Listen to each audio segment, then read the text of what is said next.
Hello. Hi, Negarra.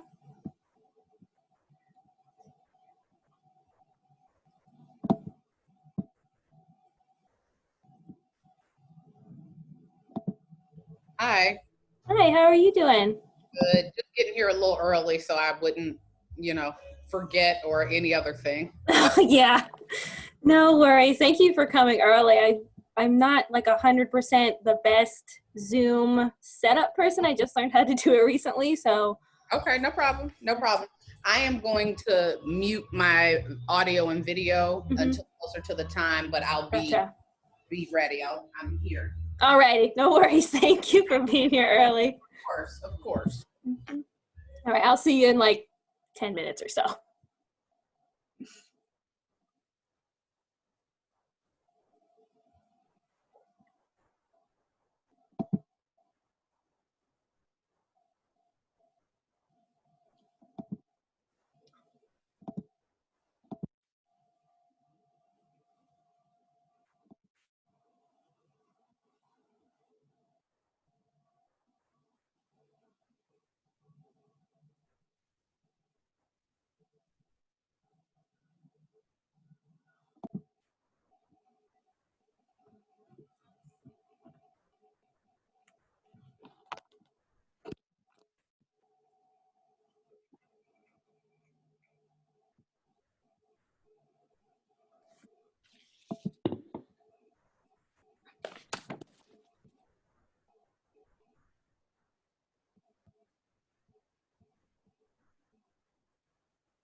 All right, it's 4 o'clock. Hello and welcome to the Center on Contemporary Arts panel discussion, Voting 2020, What Story Will We Tell?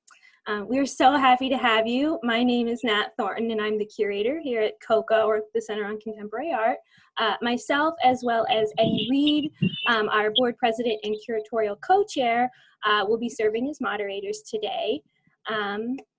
As 2020 marks a landmark year in more ways than one, from the centennial anniversary of the passage of the 19th Amendment, which in theory gave all citizens the right to vote, both male and female, a global pandemic, and a historic presidential election, we would like to open a discussion around voting. So a bit of housekeeping before we get started.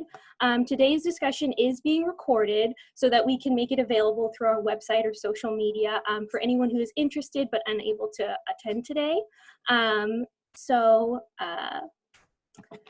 Myself, my co-moderator Eddie, and our panelists are the only intended people that we're going to be including in those. So if you don't want to be recorded video or audio wise, I suggest that you please turn off your video camera that's located in the bottom left hand side under stop video.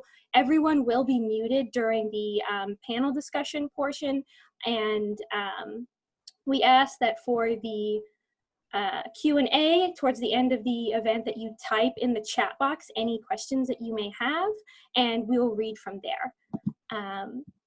But thank you so much for being here, and I would like to introduce our two lovely panelists. Negarra, if you wouldn't mind introducing yourself. Good afternoon, everyone. Thank you to CoCA, especially Nat, for this very gracious invitation.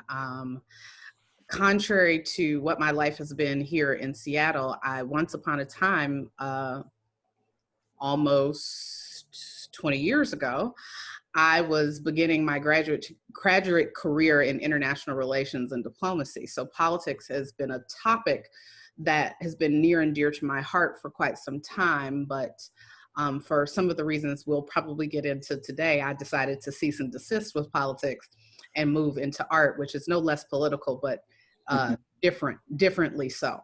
That said, I am currently engaged as the manager of public programs at the Frye Art Museum. In addition to that, I have my own business, Negarra Kudumu Art and Healing, which is a crossroads practice sitting at the intersection of art and healing. I have been in Seattle for going on 7 years and have been involved quite closely, obviously, on the art scene, but still definitely keeping in the loop with and staying aware of what's going on politically at the local level, which is new to me being in the Pacific Northwest, but also continuing to stay abreast of what's going on politically, nationally, and internationally. So again, thank you so much for the invitation. I'm very happy to be here. Thank you for accepting. We appreciate you being here. Gennette, would you mind telling us a little bit about yourself as well? Yes, hi, thanks for having me. I'm Gennette Cordova. I never really know what to say about myself, but I'm a social justice writer for Revolt and other platforms. I am currently doing some campaign work, messaging and comms work for Black women running for office in Washington State.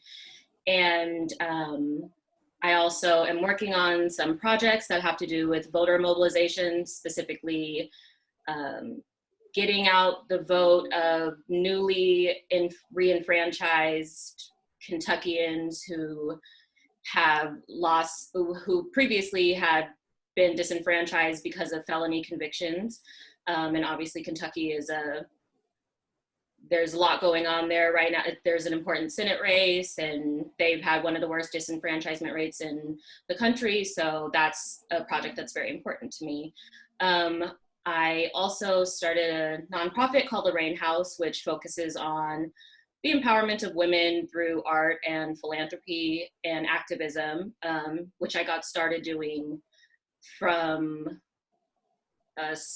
grant writing work that I was doing before, and I realized I could just write my own grants and fund my own projects. So that's how the Rain House was born. And yeah. Thank you. Thank you so much, Gennette, for telling us a little bit about yourself. Just a quick note before I pass it on to Eddie for our first question. To everyone who's new here, this discussion is being recorded, and we intend to put it on our website and or social media later. So if you don't wish to appear on screen during that, you can take yourself off camera but still be a part of the discussion by just going to the bottom left-hand corner and selecting stop video. But with that, I'll pass it over to my lovely moderator, Eddie Reed.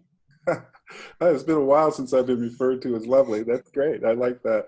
Hello, everybody. And once again, of course, to add to Nat's introduction, welcome. CoCA really appreciates it. Let's, the question to start off with, and you know, either Negarra or Gennette, please, you know, you both will have the opportunity, and we'd like to hear from both of you on the questions. I think that I'm very interested in what Negarra had to say at the very beginning about how she began her practice, you know, social justice practice and awareness of practice of, you know, geopolitics and how that plays into our own national politics, and then shifted that to the art side of things. To continue to you know, reflect her interest in and her advocacy in those areas. So the question begins, of course, well, this I don't know for Gennette, but I thought I heard it with Negarra. You both come from artistic or political family community, is that correct? Yes.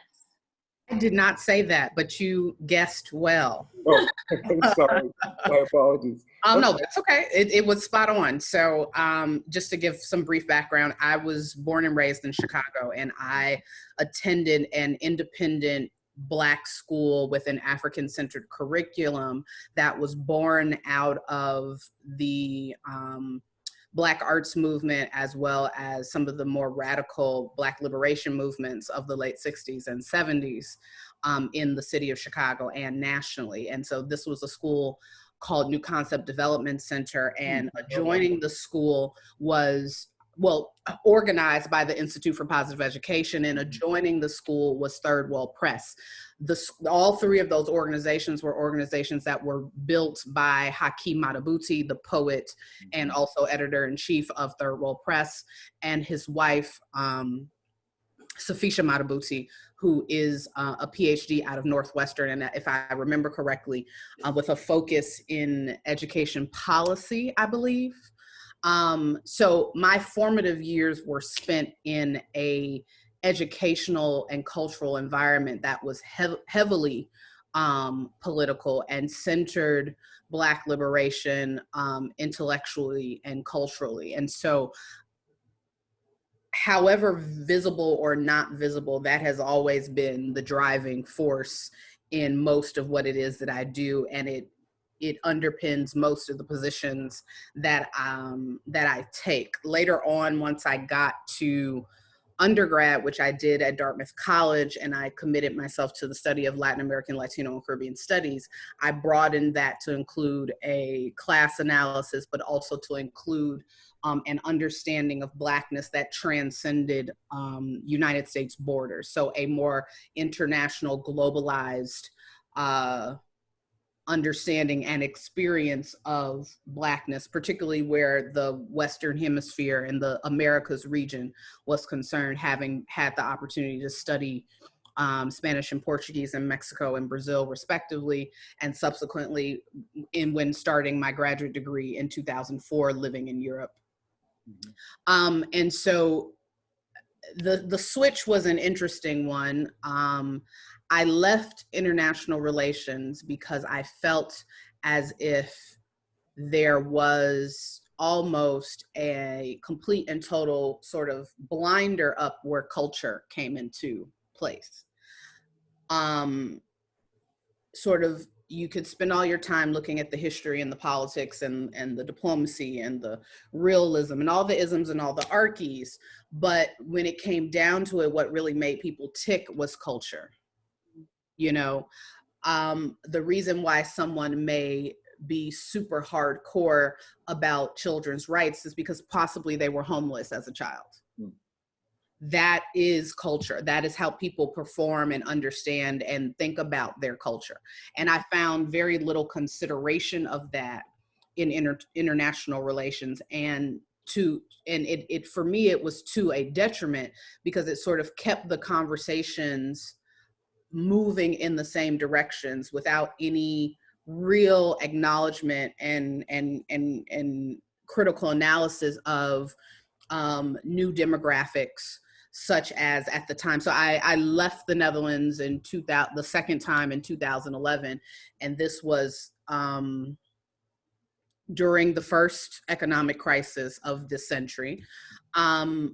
But also when you started to see sort of the reorganization of different blocks of power globally, as well as acknowledging and starting to work with, at least in name, at the sort of international and supranational level, talking about the UN and some adjacent international organizations, the reality of population demographics shifting, with the majority of the global population being women, and looking at the ways in which that needed to be acknowledged so that we can move forward with a more equitable global society.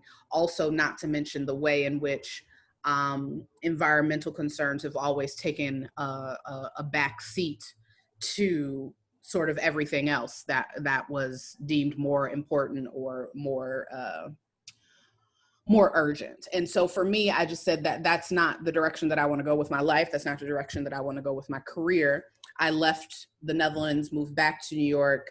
New York was still reeling from the economic crisis. In fact, it had not ended. And I decided I was not going to stay there either. When thinking about where it is that I wanted to move somewhere where I could have a fresh start, but also somewhere that reminded me, in terms of the quality of life that I experienced in Europe, that would be sort of the closest I could achieve to that. And that was Seattle. And I ended up coming to Seattle in January of 2014, I was the artist scholar in residence at the Langston Hughes Performing Arts Institute under the leadership of Royal Allie Barnes. And that was my entree into sort of Seattle everything. 10 months later, I was appointed to the position that I have now, which is manager of public programs at the Frye. Well, welcome. Thank you. Gennette? Sorry, what was the question again? Oh yeah, not a problem. So you come from an artistic or political family or community? Yeah, my grandparents here in Seattle founded the Filipino American National Historical Society. That's in the Central District, which houses the largest Filipino American archives in the world. And so they were activists, community leaders starting in the 60s and 70s. And that was the environment that I grew up in, learning about, particularly the focus was they're the second largest Asian American group in the country. Nobody knows anything about them. They don't appear anywhere in the history books. They're not represented in politics. They're not represented in business or entertainment or anywhere. So learning about creating your history, like the history that doesn't appear in the history books, telling the stories of your communities and giving it to the public. Also, my mother, because, well, I went to elementary school at Leshai Elementary, which was a very Black elementary school in the Central District at the time. We were learning about figures that I actually didn't even ever hear about after I left Leshai, like Wilma Rudolph and these kind of more like obscure Black figures from history. We were learning about South Africa really young. We got to perform for Nelson Mandela when he came to visit in 96 or 97. But then my parents got divorced. My mom had to move to Shoreline. It was totally different. The Black population at my school, we were maybe like 5% or something like that. So starting in middle school, my mom really impressed upon me the importance of reading literature. Like, I wasn't gonna read books by Black writers in school. That wasn't gonna be required reading. So she really got me into Zora Neale Hurston and Alice Walker and Toni Morrison and those writer, I mean, I feel like Black women writers in general, their work is inherently political. So that really, I guess influenced, and then I got really interested in writing. So that influenced me in terms of like, from both sides, my Filipino side and my Black side, telling the stories that we're not gonna hear, telling the stories that, you know, are not going to be readily available for us to learn in school. And so, yeah, that is also my uncle on my Filipino side. He wrote and produced and directed a lot of plays actually at Langston Hughes, which I performed in as a kid, talking about war and revolution in the Philippines and colonialism. And so at a very young age, I was exposed to these kind of more advanced political topics. Wonderful. I want to go with that. And Gennette, why don't you follow up, please? I think this is a good follow up on how you both have described. But let's start with you. What was your early attempts like to join art and politics together? That's an interesting connection, I find. I mean, it started when I was young, I'd say like middle school, and it all was centered on writing. I found myself very resentful of the fact that we were being taught a certain history. It was very clear to me that there was a pro-American or patriotic or white supremacist slant to all of the history that we were learning. And so I became sort of a nightmare for my writing teachers, my humanities teachers, using writing, essays, different assignments, answering certain questions on tests in a way that was challenging the curriculum and challenging their very pro-American ways of teaching. And that kind of carried on. I mean, I was writing a lot about what we weren't learning in school, and the ways in which the required reading othered Black people, Black women in particular, and other ethnic minorities. So yeah, that was pretty much writing as rebellion as a student was my earliest attempts at merging politics and art. Negarra, the again, the question, the nexus, when did that moment happen where you saw that art could be a supporting element for your political interests as well, that the two could join together? When did you first discover that? So I don't know so much that I discovered it as it was always presented as a possibility. And that had everything to do with the school that I went to.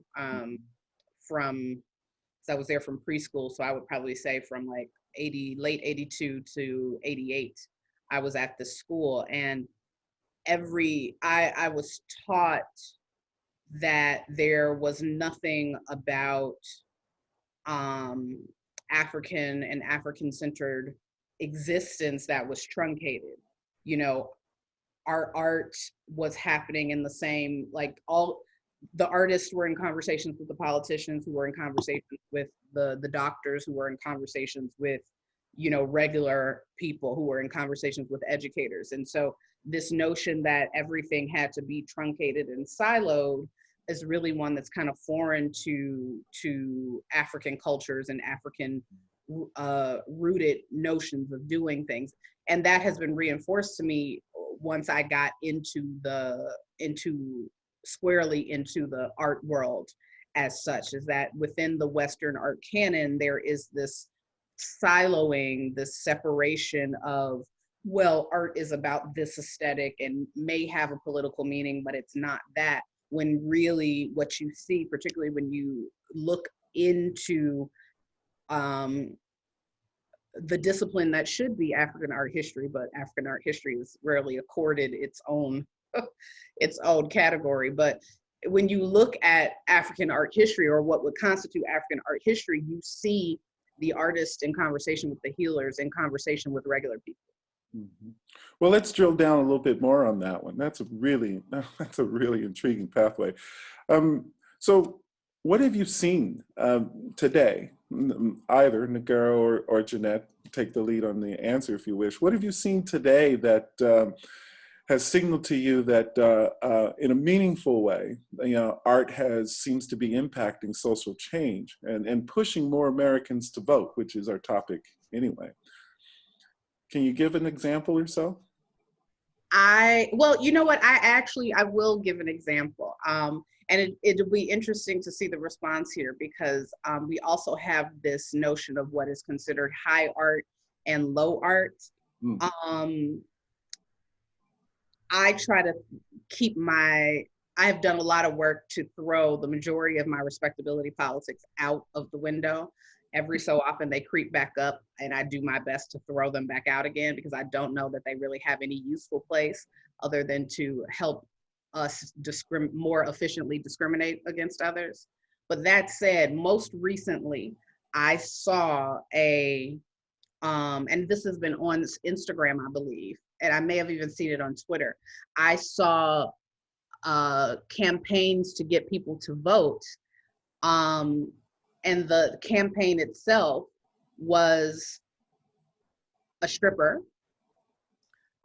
specifically a woman who was pole dancing, was dressed scantily, but sort of written on one of her buttocks was some small slogan telling people to get out and vote. Now, say what you want to say about humans and how elevated they are, but I've yet to meet a person who doesn't mind looking at a nice rear end. That said, with the rear end instructing one to go vote, I don't know how much more effective one needs to be.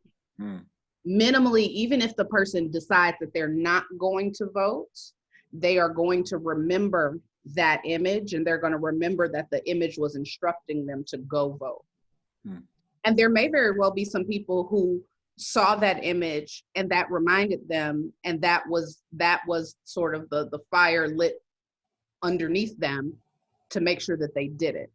That is one example. Last year, and this is it doesn't have anything to do with voting, but it's definitely connected to politics. Last year, the Whitney Biennial was the site of quite some public contention because several artists issued a statement to the curators indicating their displeasure with the business affiliations of one particular board member, and having a business, which I believe the name of that business is Safariland, which manufactures bombs that had been used in recent incursions, recent war incursions.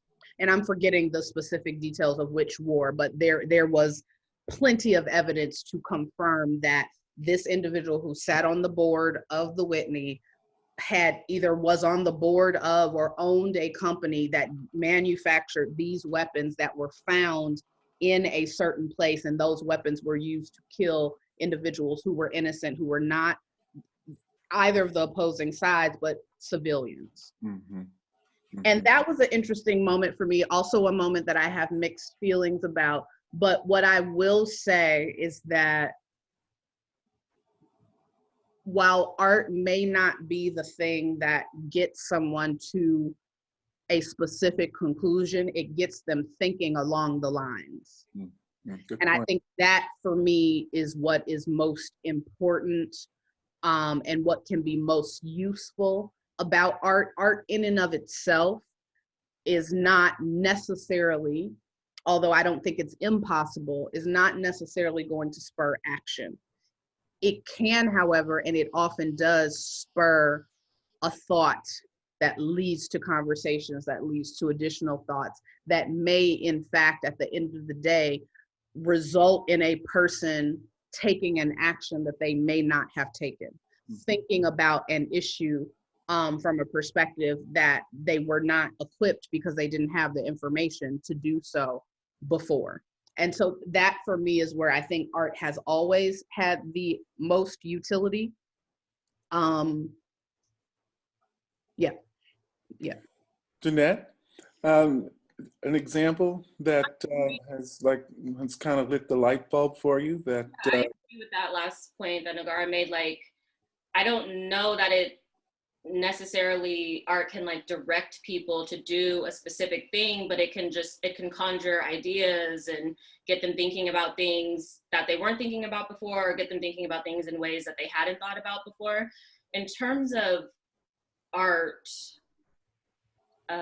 bringing about social change, I mean, so there was the big Vote or Die effort, I believe in, what was that, 2008 or something like that, and it was like artists, musicians, and actors and actresses who were pushing voting on, particularly targeting those campaigns towards the youth. But even now with raising awareness about police brutality and injustice in our court systems, I think artists can be really effective in getting people to think about things, but a lot of the time I feel like that has more to do with celebrity and not necessarily about art. So a reality TV show family, a popular reality TV show family, can get people to talk about things in the same way that their favorite rapper or something can, and because it's more about celebrity right now, it's, you know, it's not necessarily about the art.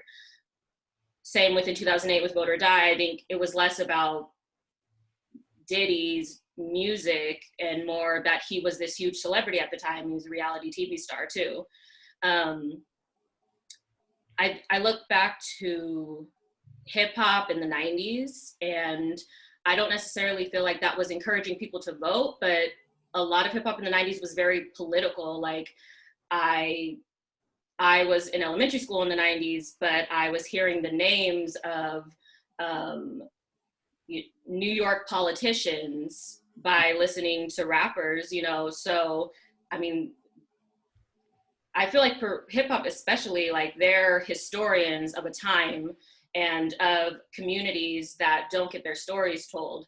So when they're talking about something political, you know, people are really listening. And I think especially for artists like that, because they're seen as anti-establishment, people trust them more and people relate to those people more. So I feel like if there are certain artists who, if they made it a point to push voting on their audience, like I think it could be effective, but I feel like a lot of the artists who are seen as anti-establishment, who are trusted in communities that typically have low voter turnout, they don't usually push voting specifically. They are critical of a system and critical of certain politicians, but their focus isn't vote, vote, vote. So, but maybe if it were, that might be effective. Yeah, I well said. Good point. So with that, Gennette, when you first experienced, voting, when you first walked in and either filled out the form, because we've had mail-in balloting here in the state for quite some time, or maybe even in the old-fashioned polling, voting booths. What was that feeling like for you? The first time to be able to do something that indicated that you're adding your voice to that moment. Okay, I will say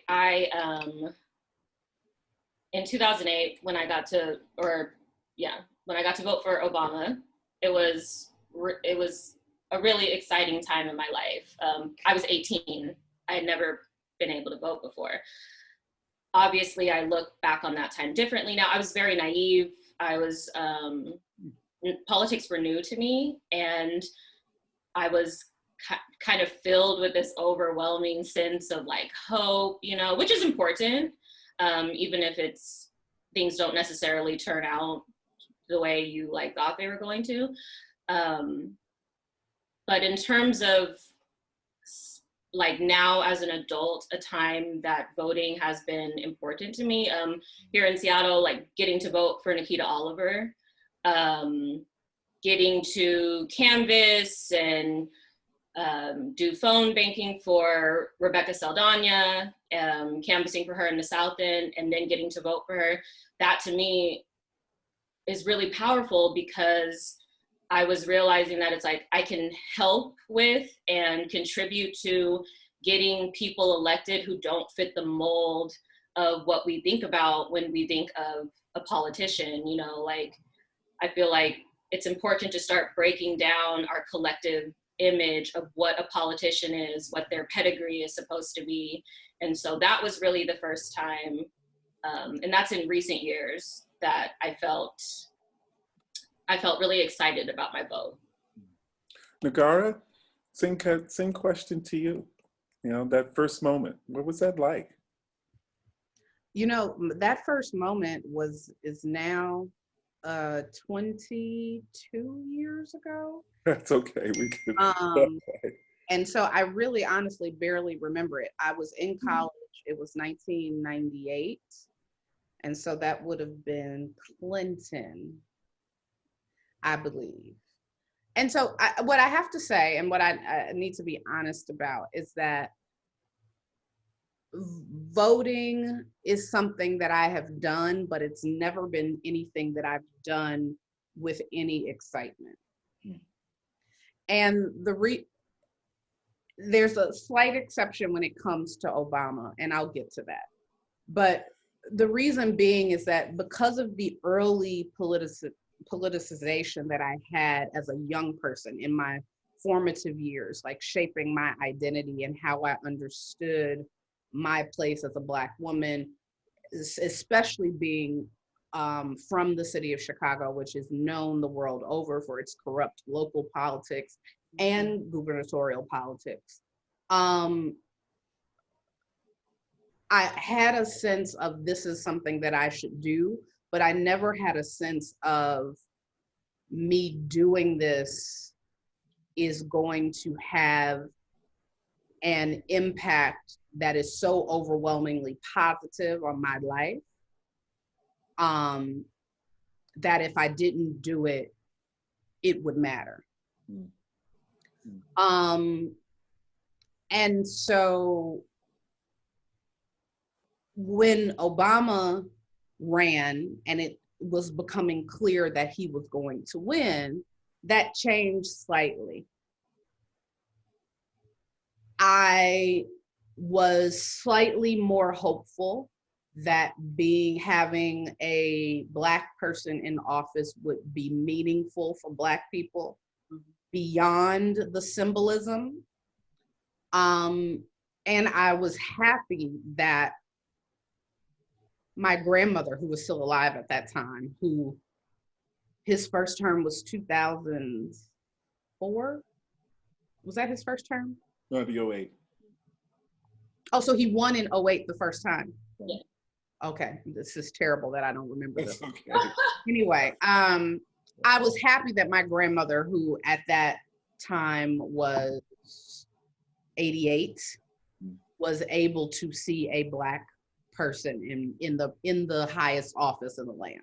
I was happy for her because I knew what that symbolism meant for her.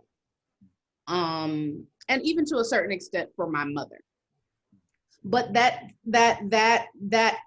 bit of hopefulness soon got replaced with extreme cynicism as I became even more clear that having a Black person in office didn't really matter, that it would be business as usual. Was I happy that he was there? Yes. But was there anything done while Obama was in office that benefited the bulk of Black people in a way that would have been significant?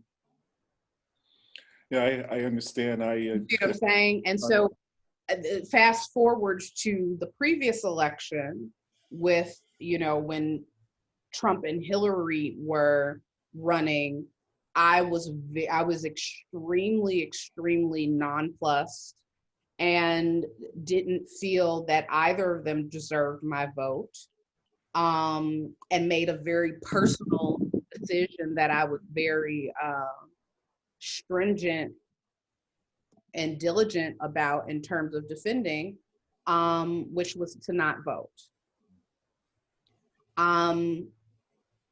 In terms of where I am today, I am undecided. I don't believe that either Biden or Trump deserve my vote. I am not a fan of Biden and Kamala Harris. However, in light of COVID, if there's any reason why I will vote and will vote for Biden and Harris, it will be because I do think they are equipped to handle COVID significantly better than what Trump has done. Nat, let me go back. Let me hand this off to you. Thank you both. Let me hand for the next question, if you don't mind. Gotcha. Thank you so much for sharing with us, Negarra and Gennette, and being so honest with us. And Negarra, your point actually leads perfectly into our next question, in that non-voters are often shamed for choosing to abstain from voting. And I think there's a common misconception that non-voters are so privileged that they will be unaffected by not voting. But in reality, this is a very inaccurate view, because according to the Pew Research Center, non-voters are most likely to be BIPOC and or low income. And this kind of how do you think this misrepresentation of who isn't voting affects our politics today? Because if we have a significant portion of people who are choosing not to vote because they don't see change on either side, but they're not being addressed, we can't actually fix the problem. I don't know, Gennette, do you want to tackle that one? I'm not sure this necessarily answers the exact question you're asking, but I think in terms of shaming people for not voting, we really can't even like have the conversation about non-voters, particularly who are, you know, Black, Latino, Indigenous, from low income areas, without talking about voter suppression, which has literally been, I mean, ever since these communities got the right to vote, people have been violently and strategically and through policy trying to diminish their ability to vote. So I feel like that should be people's focus before we're ever talking about, oh, who's not voting, like, or who's voting, who's not voting, because there are people who will shame people for not voting who never speak up about flagrant voter suppression efforts, of which are happening right now, have increased in the past decade, in fact. Also,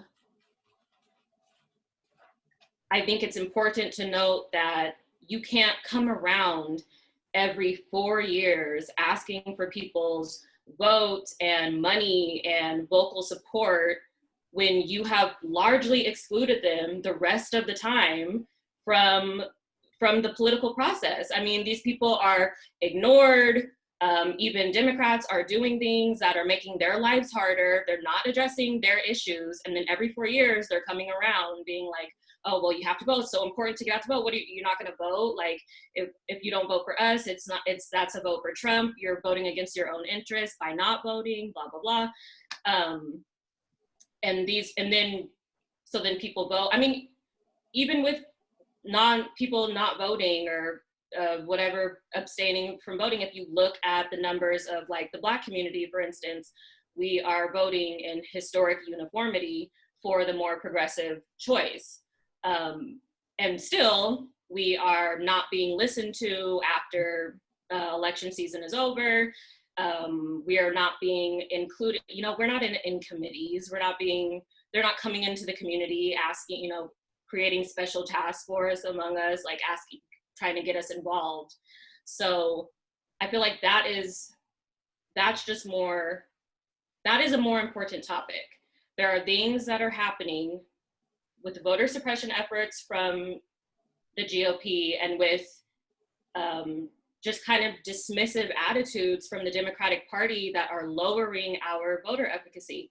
Why should we vote? On top of that, a lot of our issues are not being addressed. So we're dealing with economic oppression. We're dealing with mental health issues that aren't, you know, housing issues. So when election season rolls around, a lot of the people in these communities, the last thing they're thinking about is voting. It's like that they have so many other issues to worry about that these politicians are not alleviating.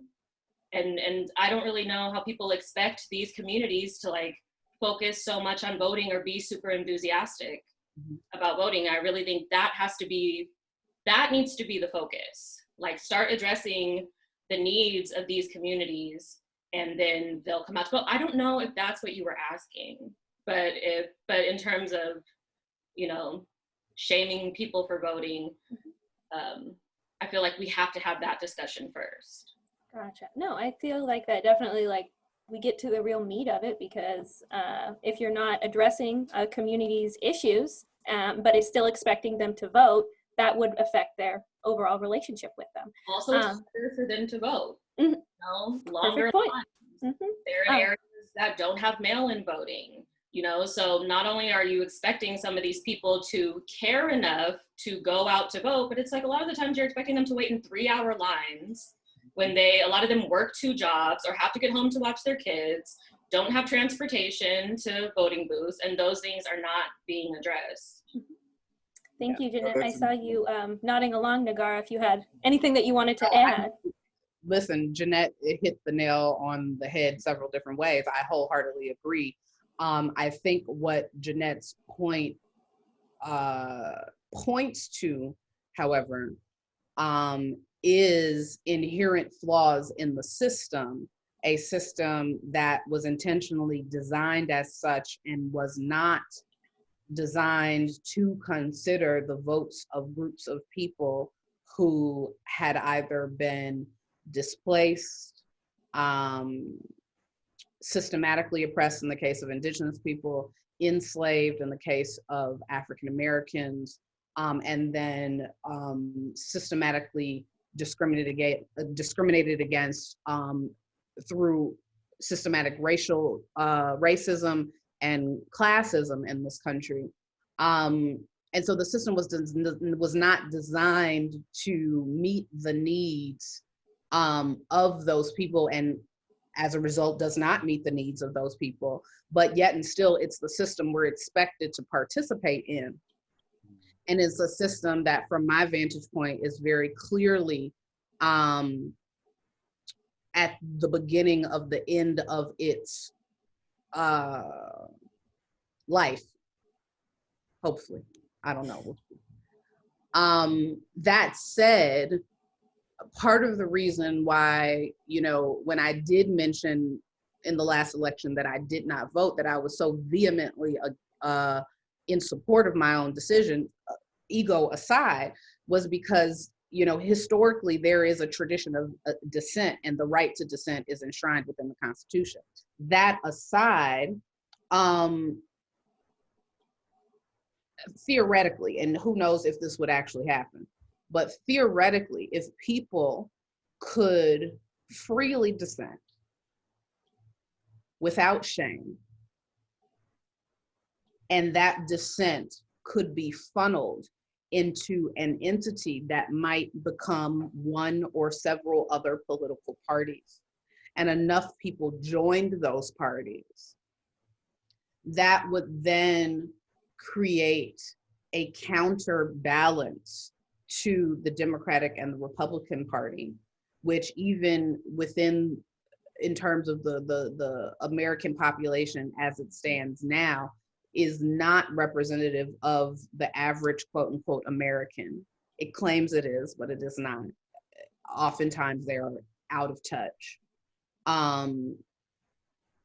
The formation of any third or fourth or fifth party, again, speaking theoretically, would be a counterweight to the Democratic and the Republican Party, that even if the Democratic or Republican Party won an election, they would be required, by virtue of the existence of these new parties, so to speak, to work across the aisle, as they say. I, as a result of living in Europe, am a big fan of coalition government. It is not perfect, but from my vantage point, it works better than what the United States has. Where I'm at personally is that the American political system is long overdue for an overhaul, and that whatever form it takes needs to center collectivism and the ability for individuals to gather politically along a variety of different lines, not just two, and that there must be an obligatory power sharing that happens at the highest level. I know that that is not the main thrust or concern right now politically, but I think you start to resolve issues of voter suppression, systematic voter suppression, in the way that Gennette so aptly described it. You start to resolve issues of individuals year after election after election after election refusing to vote.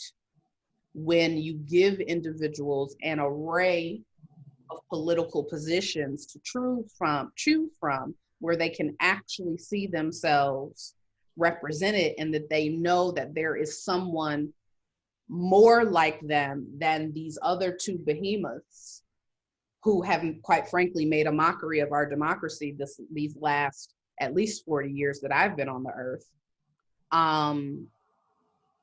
that they have more choices. There's more opportunity to participate and not be at fear, quite frankly, for their life because they hold an opinion that is something other than the prevailing wind.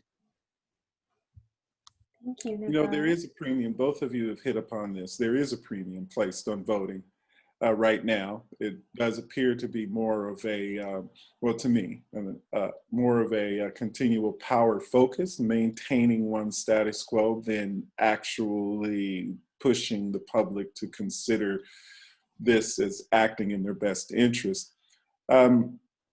And that they're even in shame, this whole thing of shaming people into voting. It seems more of a standoff of political ideology than it does that it provides any kind of productive social development in our country. It's very fascinating with your comment, Negarra, about you know, the European styles of government that we've seen in comparison with our two polar approaches that we have. My question embedded in that is, you know, why do you think so many Americans, both liberal and conservative, often abstain from voting? I think both of you have kind of hinted at that. I'd like to hear a little more about that.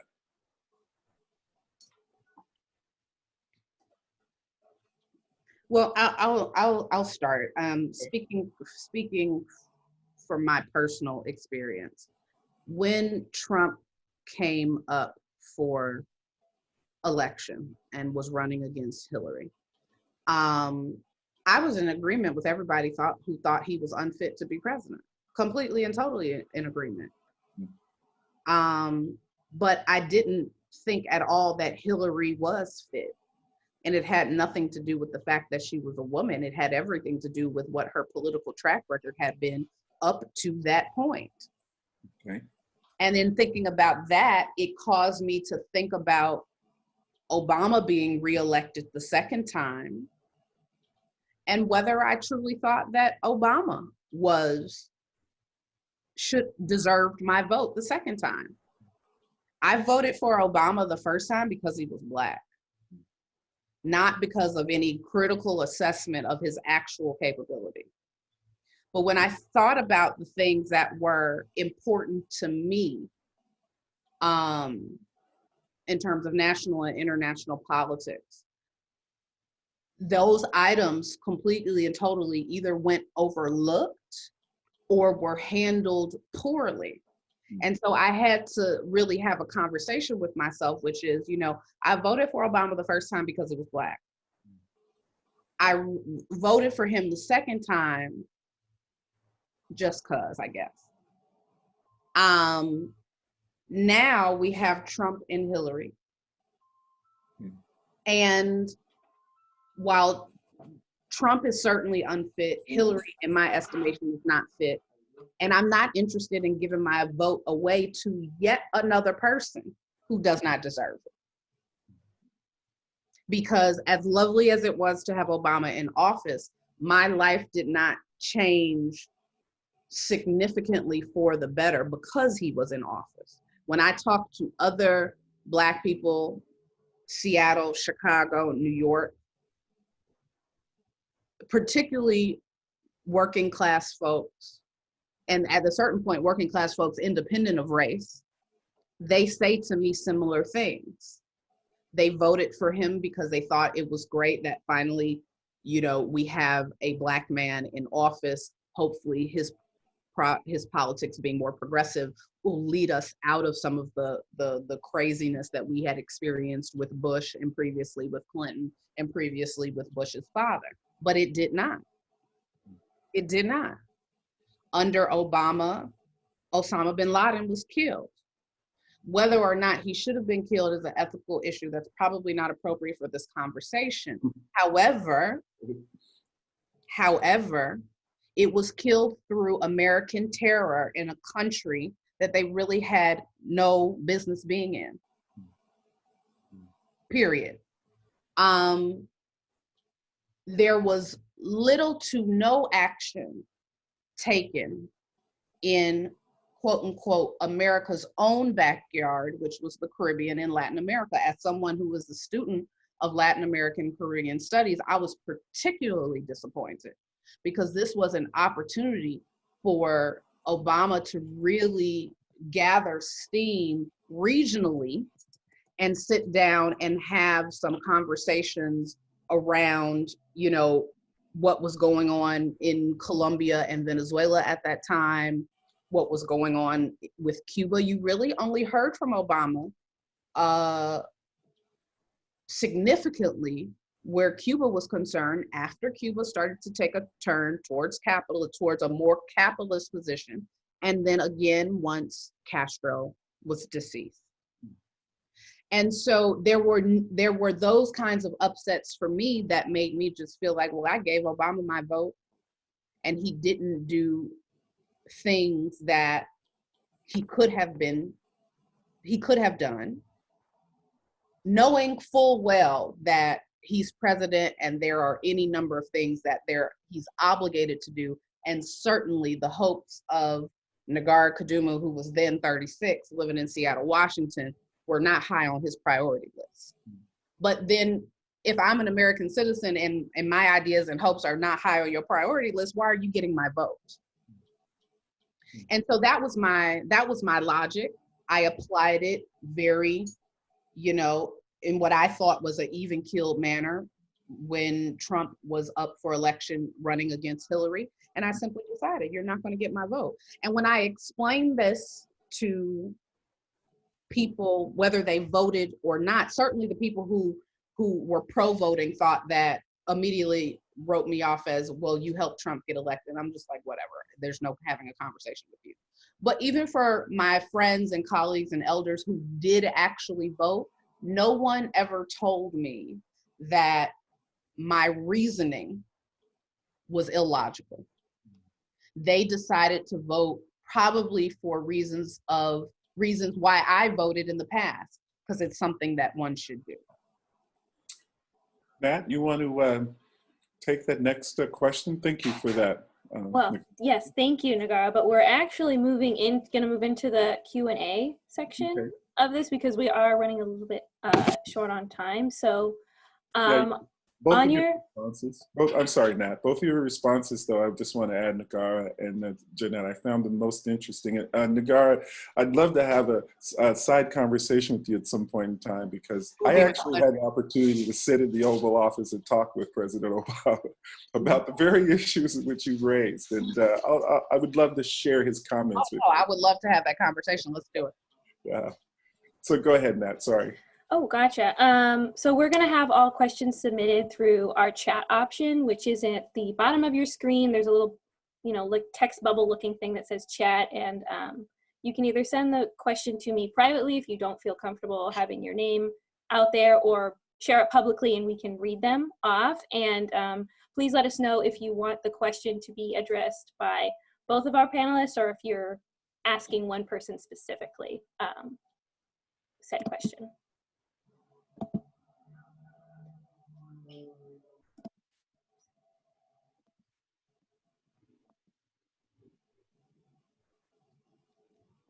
Do we have any takers? Let's see. I have received the questions. So if no one has any questions, we can just keep going with our questions. I do have questions. Oh. I'm just typing it. Oh, gotcha. Okay. Well, do you want to, since you're already on the mic, do you want to just tell us your question? Would that be easier? That's fine. Hello, everyone. This has been a really wonderful and insightful panel. I'm grateful that you all convened. I guess my question, given the nature of this panel about sort of the intersection of art and politics and the election, is about where sort of the panelists see an opportunity for civic engagement in our communities, to sort of engage in a politics outside of the establishment politics. I know, Negarra, you have spoken about your sort of formative years and sort of the way that you were taught to think more broadly about political engagement in a way that really centered Black liberation.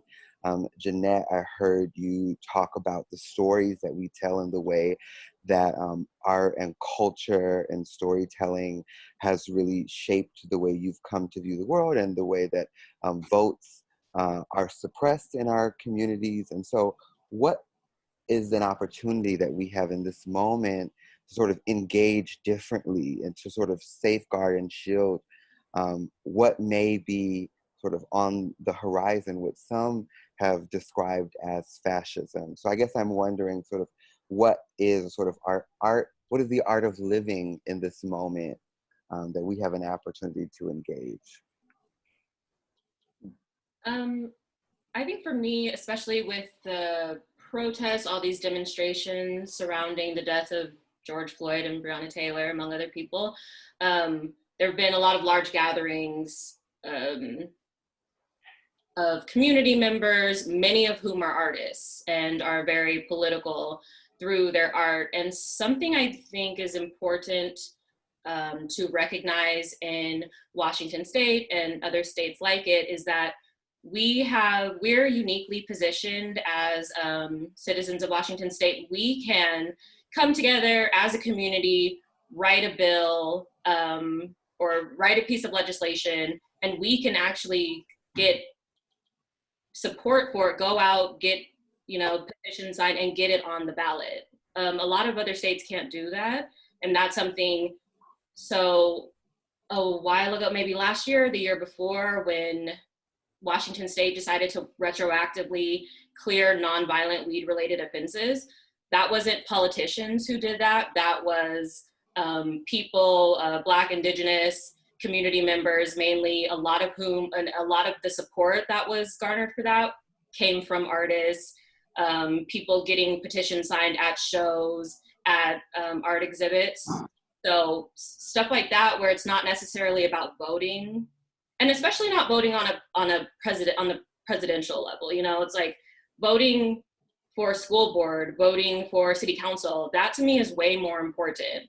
And you're more likely to see an artist or some community member, someone closer to the community running for those positions. And so artists and the art community gathering support for those type of causes, getting certain things, getting certain bills put on the ballot for us to vote on, and supporting more local politicians. I think that is really where the opportunity for art to affect political change comes in. I'm glad that Gennette made that point, because I was going to say something similar, but approach it from a different starting point, which is we need to continually reinforce the power that gathering has within our communities to really be a place for brainstorming and strategizing and subsequently executing that strategy in our community.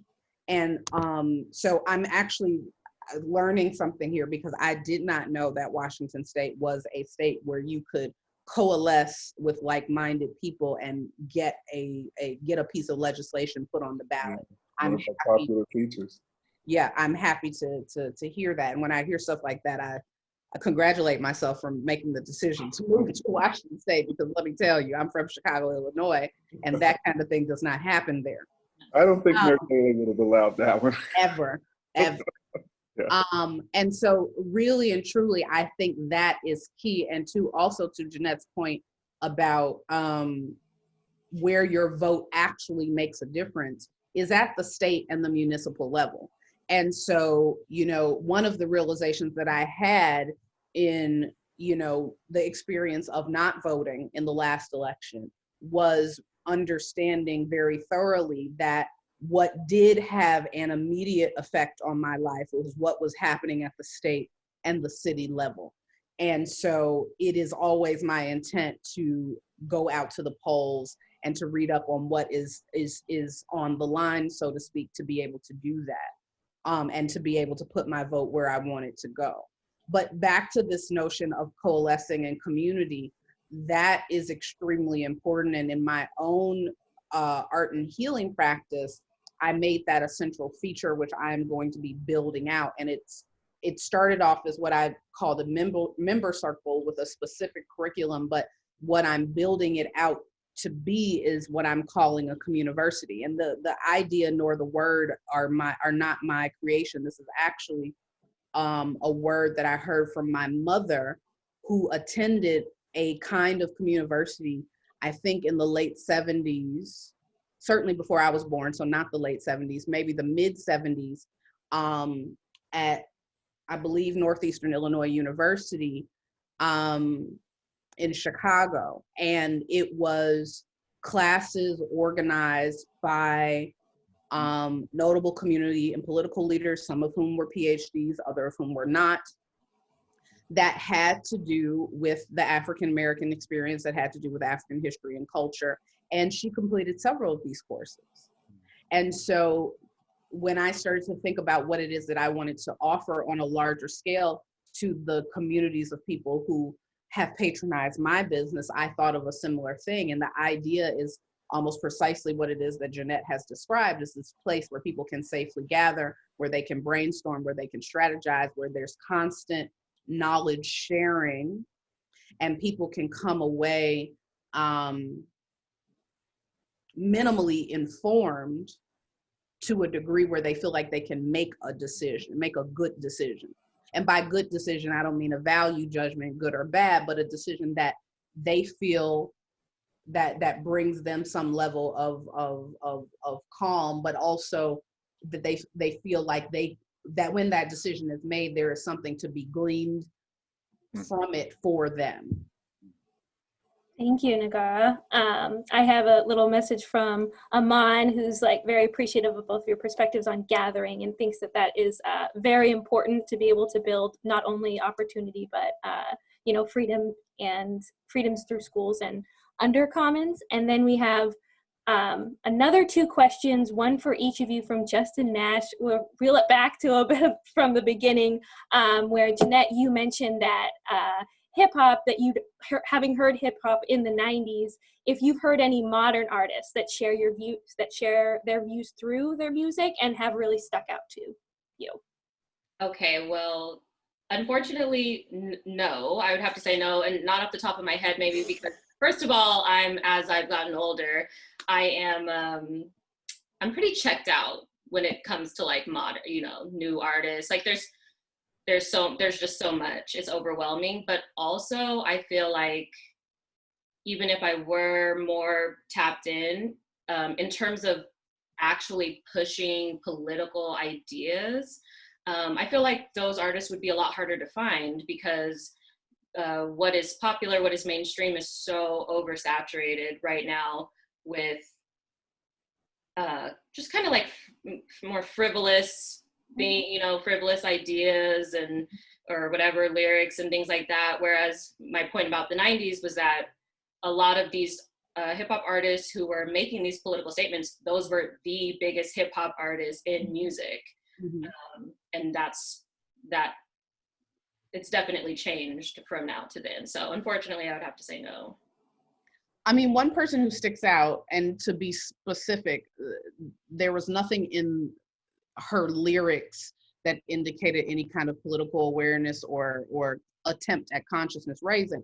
But Cardi B has used her social media platform to raise awareness around Breonna Taylor. Absolutely. And previous to that, in the conversations that she was having with Bernie Sanders, to get people, at least minimally the people who followed her, which is millions, quite frankly, her Instagram is millions, to have a sense of awareness about other options. And so, certainly that it's not her responsibility to do any of that. It's always interesting to me and a pleasant surprise when a celebrity figure, and particularly when you look at their body of work, and their body of work has nothing to do with politics, comes out in that way. But again, few and far between, like Gennette said. I mean, out of all of the sort of super popular ones, that, you know, are sort of present in everybody's imagination, I can't mention anyone other than Cardi who has used their platform to, you know, to bring some level of political awareness to specific issues. I will say, actually, this just reminded me that there's a young lady who, I mean, I'm not really sure how mainstream she is, but she's pretty well known, No Name.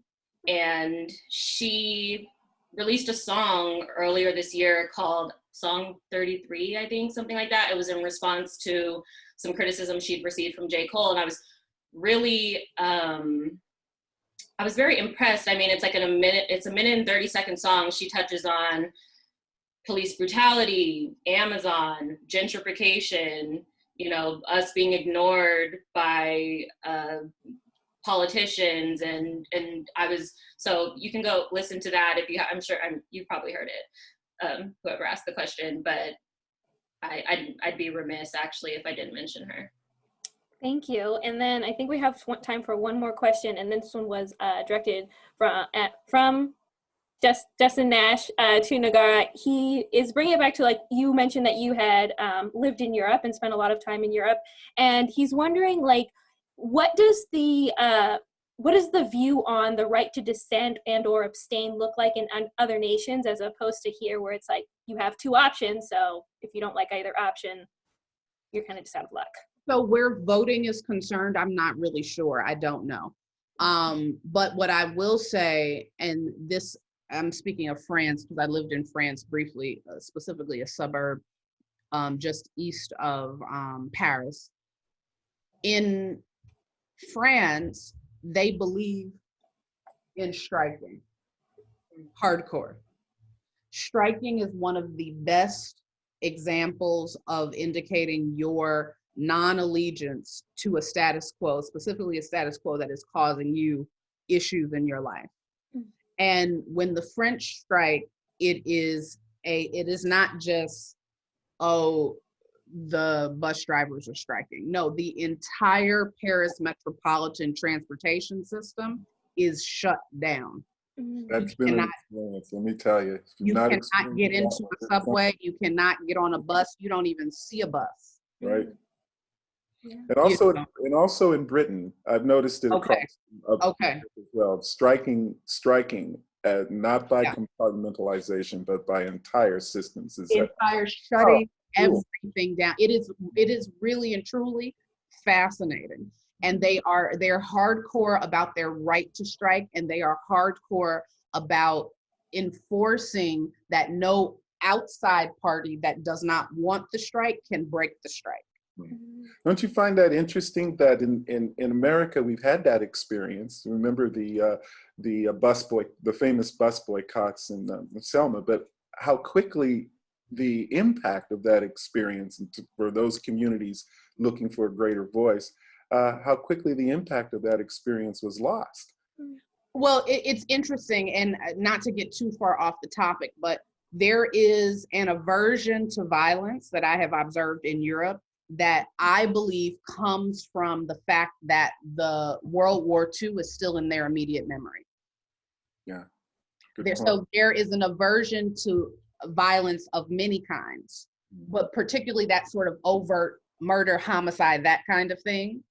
And so it was always my impression that, particularly where political violence was concerned, that Europeans took great strides and efforts at the European Union level, but also at the individual nation state level to enshrine it explicitly and implicitly such that political violence would not be seen as the go-to for handling things, because they were coming out of the World War II, which completely devastated them.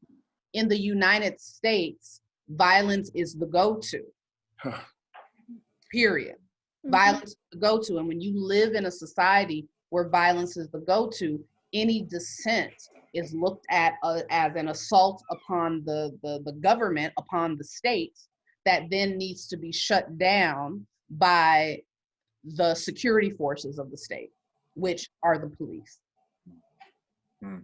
Thank you. We've got one more from Amon Gabriel Williams. There seems to be a connection between unions, the organization of labor, and the efficiency of striking here. No? Question mark? Would you agree? Definitely. Gotcha. Definitely. There's also, and again, this is my perspective coming from Chicago, there has always been a connection between those things, but also the vote.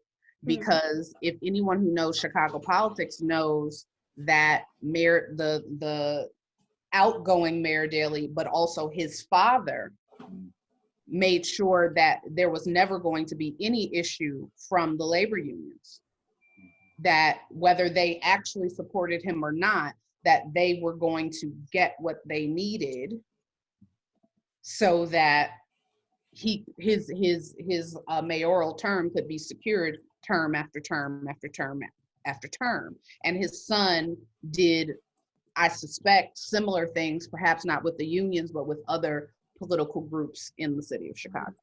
And Amon, to add to that little adding on your reading list, you might want to check out the history of Tammany Hall. That really frames up the power politics structure of America, I think. So you might want to check into that one.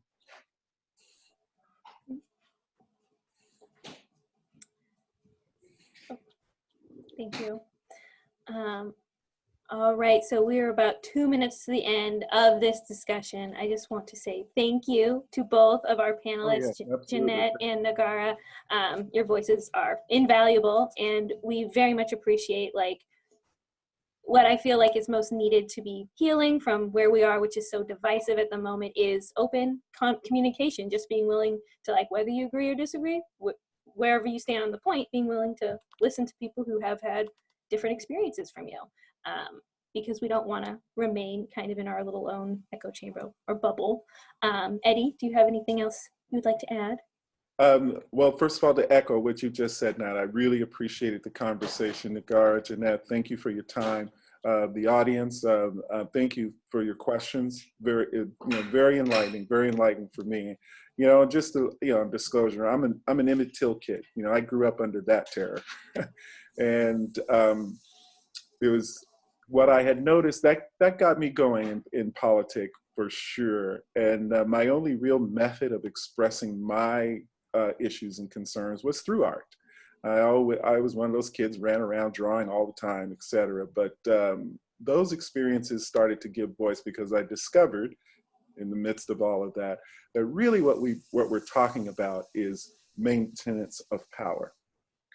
And the efforts, our history, US history, when you look at it, it's just littered, with efforts to maintain that power status quo, whomever it may be, in what town, what city, and most certain, state. It's an often repeated refrain, and it needs to be changed. I mean, that's the biggest problem.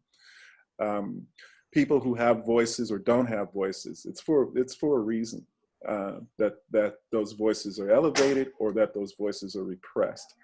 But you have to work with what you have presently, and opting out can be a challenge, because as one person steps out, two persons will step in and fill that void, and we might not like where they're going. Just want to keep that in mind as we move forward to this incredibly seminal, cannot be underestimated, a national election picture. So again, thank you both. Appreciate it. Thank you, Nat, for your organization. All right. Thank you all. Thank you. Say bye. Thank Bye. you. Yes, namaste.